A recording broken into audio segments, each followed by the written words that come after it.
I've got some 3/16 line here that has about, I suppose, 30, maybe 30 taps on it, and it's got an elevation of around 35, 40 feet. So we're getting some natural vacuum on the 3/16, but we've also got an assist down here at our regular vacuum that adds another 11 inches to it. But here's a typical example of where we got some air in the line and probably have a leak above this, and we're gonna see if we can't track down where that leak is, then make a repair on it. So we're gonna follow our line up, and we're gonna kind of show how it's easier maybe to find the leaks in the 3/16 line than it is on a 5/16, because the 5/16 does not fill with sap, so you really can't see it flowing in most spots. So coming up to a tree here, I've still got air coming on both sides of my drop line here, so I know therefore that our leak is further up. Now it goes up into 6 or 8 trees up in there. I'm not going to follow that up because I know it comes back towards my trail over here, so I'll go and see if there's air in the line still up ahead of these trees. And of course, if there is, then I'll know it's even above me yet. So that's my next plan, is to go up further on the trail here.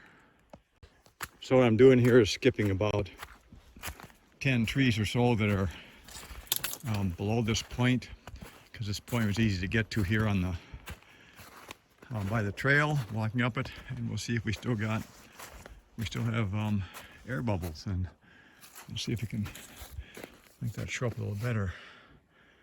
Yeah, we still do. So we know then we have a leak somewhere above us. Let's check this line coming to the tree here, and the hot spots are usually by the trees where the squirrels will gnaw.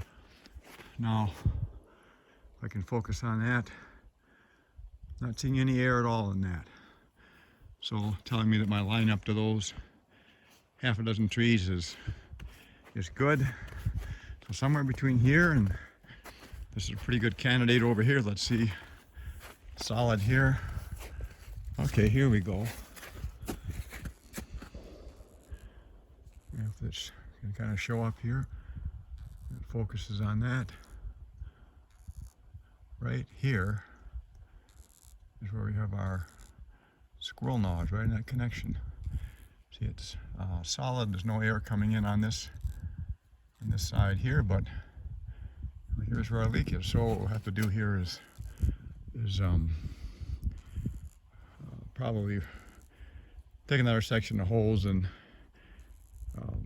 of line here and put it in that spot. Sometimes you can repair these things with like friction tape, but I don't think this is going to work so well on this one. So I'll end up cutting this piece here and peeling it off here, or else putting a totally different connector in here.